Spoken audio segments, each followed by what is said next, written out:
back to that dad guy. Today's November the 11th, 2023. In Canada, we celebrate Remembrance Day, Armistice Day today. We wear poppies as a remembrance of the First World War, from the famous poem Flanders Field, where poppies grow row on row. And that was supposed to be the war to end all wars, but as we know, it wasn't. The Second World War has come along, Korea and Vietnam, wars in every country, and wars that continue today, fighting over trivial things about land disputes or political, religious, whatever it happens to be, we continue to fight. So, as we remember today, those fallen heroes, the brave men and women that have gone out to protect our freedoms, we take a minute to pause to remember those times. Today I am a little bit extra somber, so I apologize. I'm going to be in my head for a minute here. I learned this morning that my Aunt Helena had passed away.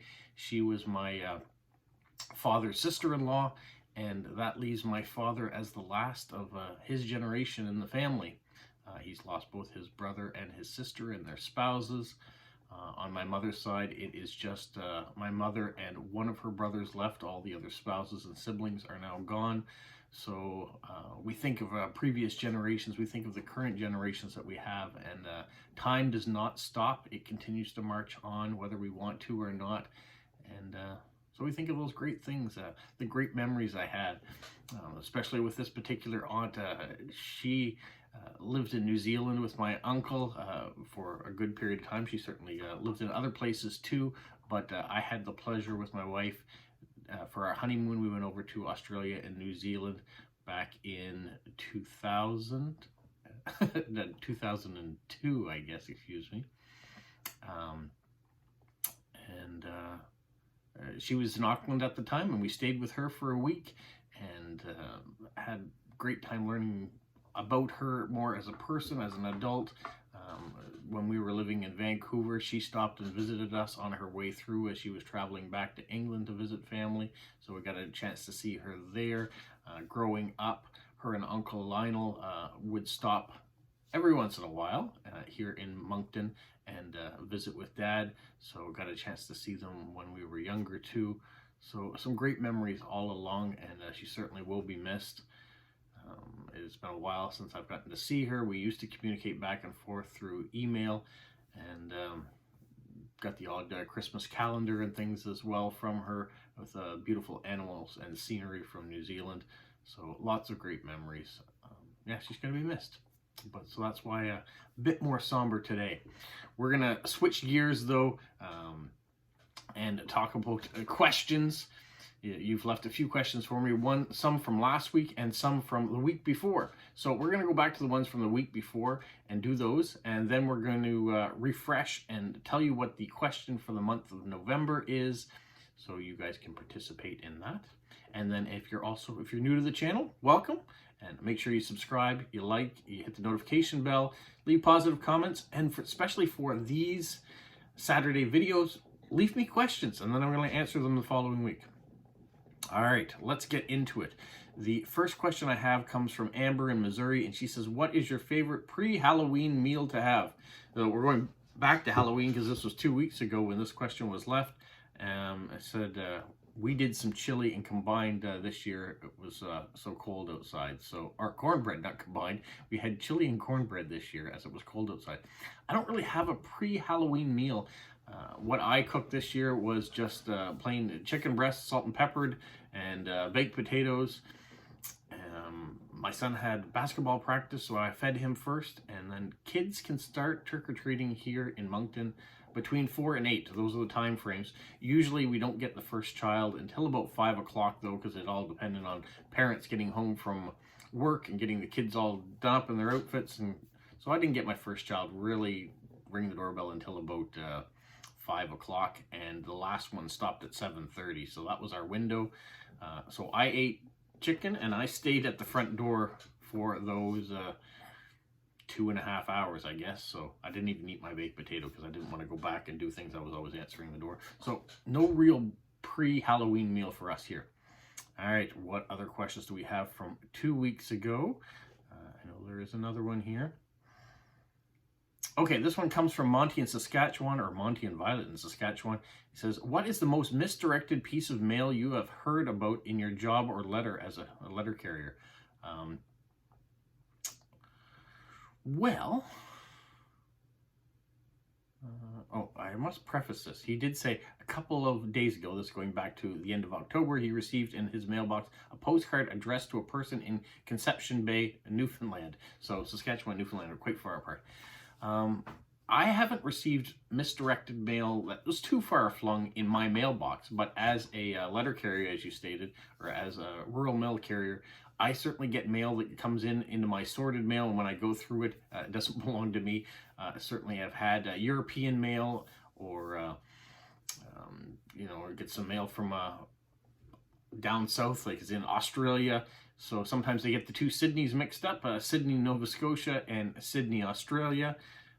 It shouldn't happen with postal codes and nation codes, but it does happen. Mail does come from all over the place, and so yeah, we sometimes get mail that shows up here that doesn't belong here, and so we just redirect it back to where it's supposed to go. And sometimes that's why you find that your postcards or your letters take a little longer, because they get stuck together next to another envelope in a machine running through at so high speeds that instead of it going this way, it goes that way, and then by the time someone realizes it's arrived at a letter carrier's desk, and they've got to manually resort it back in so it goes to the right place. So long-winded answer to it, but probably Europe or Australia would be the furthest away I have received. What other ones do I have here? I did have a quick question here by Wendy locally, and we were talking, there was a question about what was your favorite bear, and it was either Rupert or Paddington were the two, and she said, what about Winnie the Pooh? And because I was given two choices, I never even considered any other bears, even though in the question from my brother at the time, it said, or other bears. Winnie didn't pop into my head. Why Winnie didn't pop into my head, I don't know. Winnie the Pooh was a great fictional bear too. Would be there in the top three, whether you talk about those three bears. I'm still sticking with my original thought, though, that Rupert was the one that I liked the best because of the adventures that he went on. Now, it doesn't say Winnie the Pooh didn't go on adventures. He did, but he still he stuck mostly to the 100-acre woods. They didn't go far flung than that. So I like the fact that there were pirates and there were treasure hunters and there were all sorts of things with Rupert. So I'm going to stick with Rupert, even though Winnie the Pooh is another great Pooh Bear. I think that is it from that week. So let me just go back to the video from last week then and see what questions were added in there. If I can find it. There we go. I found it.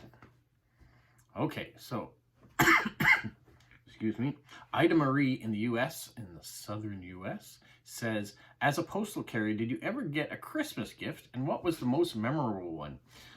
Yes, we used to get Christmas gifts quite often.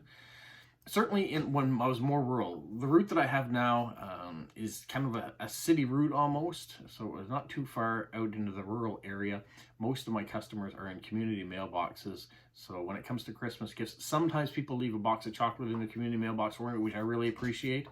Sometimes I get a card that might have a Tim Hortons gift card in it, or a $20 bill. So those are the sort of gifts that I have received. When I worked in the community of Sackville, New Brunswick, I had a lot more open land, farmland that I delivered to, and people were very generous. They left mugs and gift cards and money and all sorts of things that greatly appreciate. When you pull up to a mailbox and open it and there's something there special for your mailman. I even got a Christmas decoration that said to the letter carrier on it. It was a kind of a pewter decoration that I continue to hang on our tree every year. So that's a great gift that I've had too. So don't stop. If you're out there and you have a letter carrier or a mailman and they deliver to your door or they deliver to your community mailbox, it's still possible to put an envelope and right on the front of it to our letter carrier, and I know that they will appreciate it. So let's not stop that tradition. If you're out there, feel free to continue it. We really appreciate it, and especially at Christmas time when the bills are more and the weather is getting cold and you might have a snowy day to do, it really perks you up when you're off and out doing your mail. All right, the next question I have is from Ashley K in Ashley K Journals 8284 in Tennessee in the United States. And she says, what's the furthest travel you've attended for a meetup? Well, I've been to only 3 meetups in my short post-crossing career. I went to one here in Moncton. I went to one in Prince Edward Island, in Borden, Prince Edward Island, right at the border, when you cross over on the bridge. And then I've been to one this past summer in Fredericton, New Brunswick. Now, so the one locally, it only took me 5 minutes to get there, so they're going to take that one out. Borden took me about 40 minutes, I think, to get to, and Fredericton is about an hour and a half, so Fredericton wins. That's the furthest I've had to go for a meetup. All of them super fantastic to go to, whether there was a couple people there or half a dozen people there.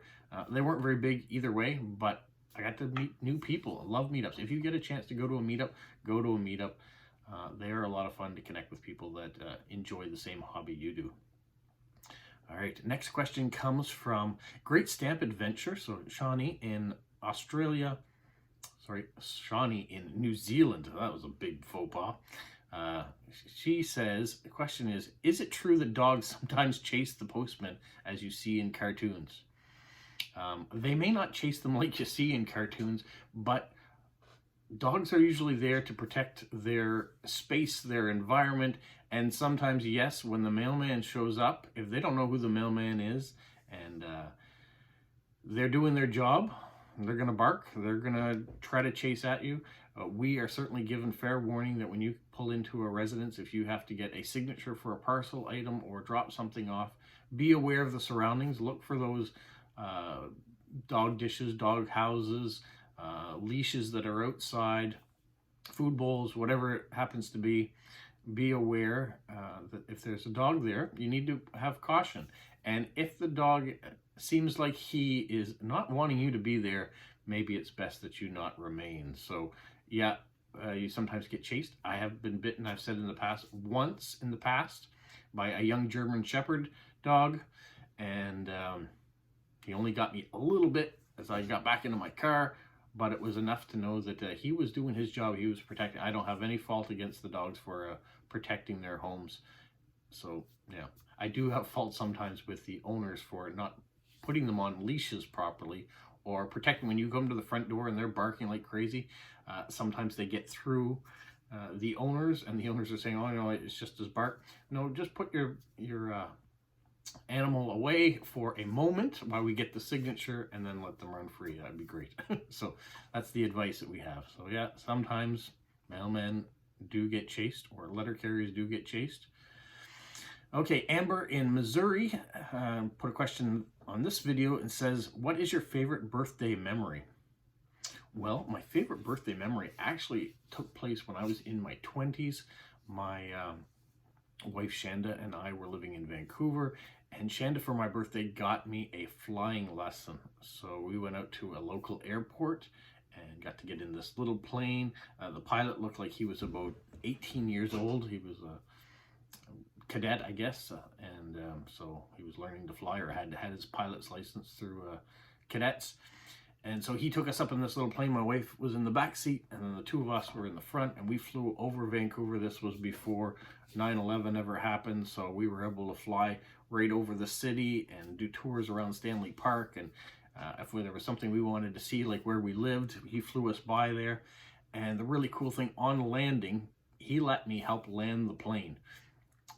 So he told me what to do, when to pull up, he had all the controls too. Don't let it be fooled that I did the work to land the plane. I didn't. He landed it, but he gave me enough that I could push and pull back on the stick. And we did a bit of that while I was in the air too, which was a lot of fun.